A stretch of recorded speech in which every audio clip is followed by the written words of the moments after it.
Good morning, everyone. It's Catherine from the Bryant Library. Today I'd like to read you a story. How Rocket Learned to Read. It's by Tad Hills, and it's published by Schwartz and Wade, which are trademarks of Random House.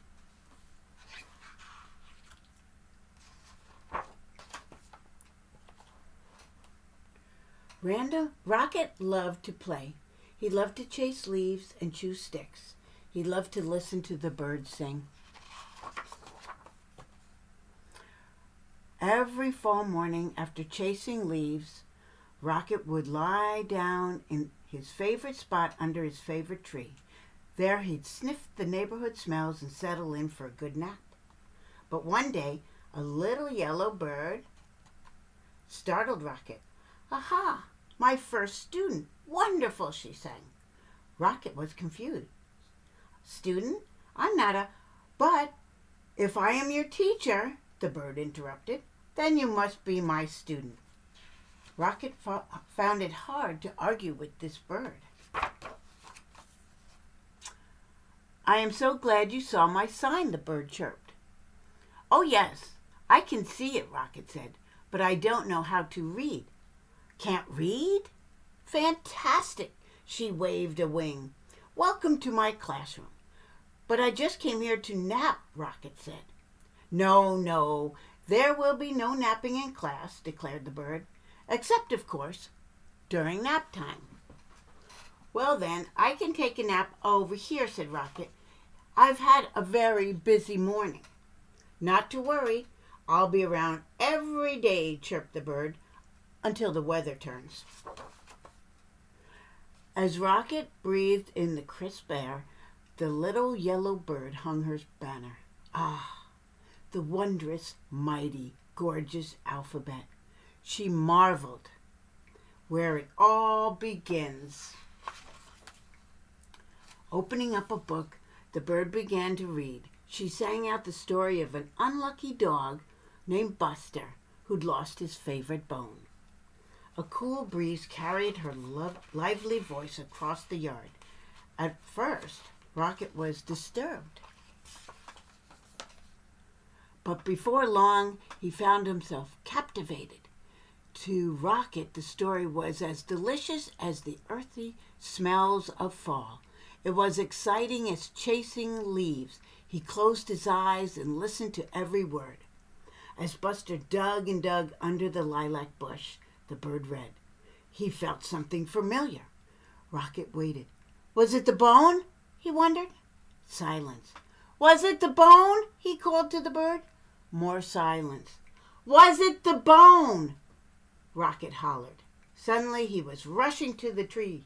"Well, was it?" But the little yellow bird was gone.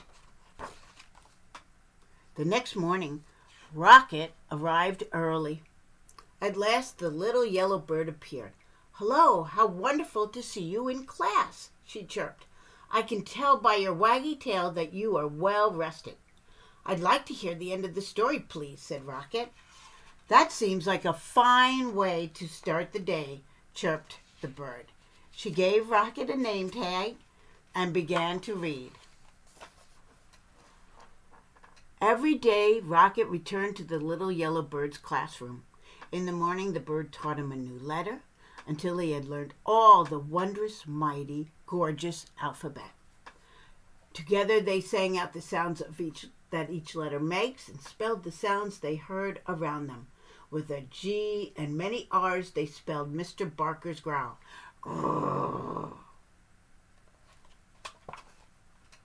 They spelled the sound of the wind, which was growing colder by the day. Whoosh. Soon they were spelling words like FALL for the gusty time of the year and RED for the color of the leaves. And each afternoon the bird read a story. She read stories about dogs and birds. She read about leaves changing colors and about birds flying south for the winter. I love this story. Then one day the bird turned and the letter banner disappeared. "See you again in the glorious spring," the bird sang. And as she flew into the wintry sky, she called, "Don't forget, words are built one letter at a time." The days grew shorter and the leaves fell from the trees.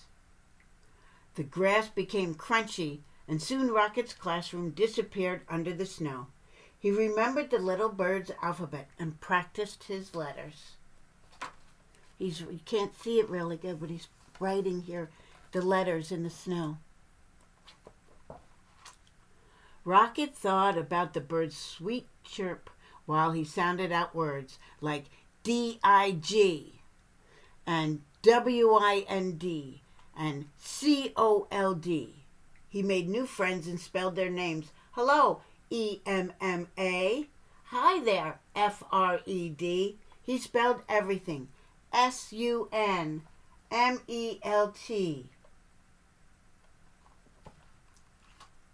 And when Rocket spelled M-U-D, he knew that spring, as it always does, had returned. Look at the sign. Class starts tomorrow. The breeze blew warmer, the grass grew greener, and a sign appeared. Early the next morning, Rocket rushed to his classroom. As he waited, he spelled W-A-G, wag. Soon the little bird arrived. "Aha, my star student," she sang. "How wonderful to see you. I can tell by your waggy tail that you are ready for class." And so, "Welcome back, Rocket." Then together they began to read. They read stories about birds flying north in the spring. They read about pictures in the warm sun. And they read about Buster, the lucky dog who found his bone under the lilac bush. And when they were done, they read it again and again, and A-G-A-I-N. The end. Now, if you really love this story like I do, and you want to read it again, go to thebryantlibrary.org and go click on ebooks, and you'll see where it says Libby by Overdrive. You click on that, and you go to search, put in the book, and you'll be able to read about Rocket and many other stories also. Have a great day, and I'll be reading to you soon.